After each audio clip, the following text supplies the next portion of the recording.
3 more heroin overdoses in just 12 hours, one of them deadly.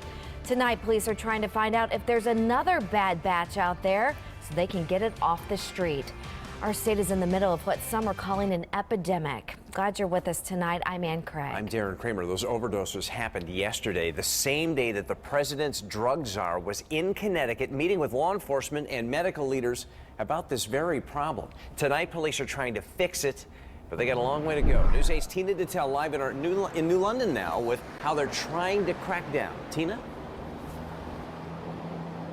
You know, every day there seems to be more and more heroin overdoses. There were 2 in Hartford last night, and there was a fatal overdose in Waterford yesterday morning. Now, this does appear to be a growing problem, which is prompting community-wide efforts.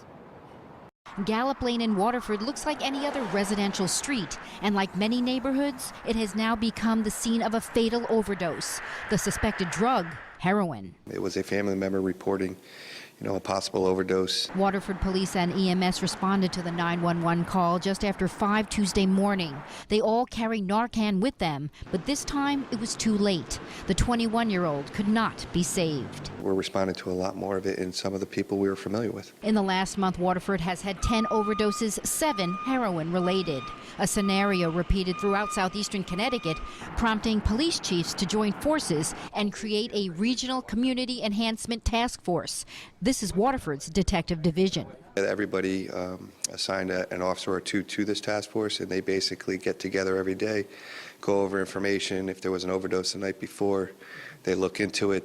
If they can, they talk to the survivors, family members. It is extremely cheap and extremely pure. Governor Daniel Malloy says educating the public about the dangers may save lives. He says 1 bag of heroin can now be bought for just a few dollars. And you can kill yourself for as little as $3.50 or $10. That's what's going on.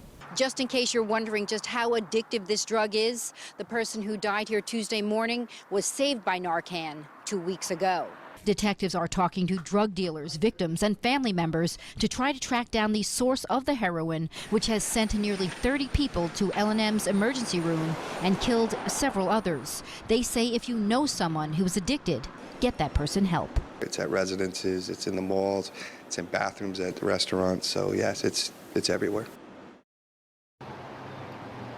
Now, police are having the heroin seized from the victims analyzed to see if they can find a cause for those overdoses. They're also looking for a link to heroin possibly seized from suspected dealers. Now, right now, we are told that some of the heroin seized has tested positive for fentanyl. That is often used to cut the heroin and is known to make it more potent. We're live in New London. Tina Detel, News 8.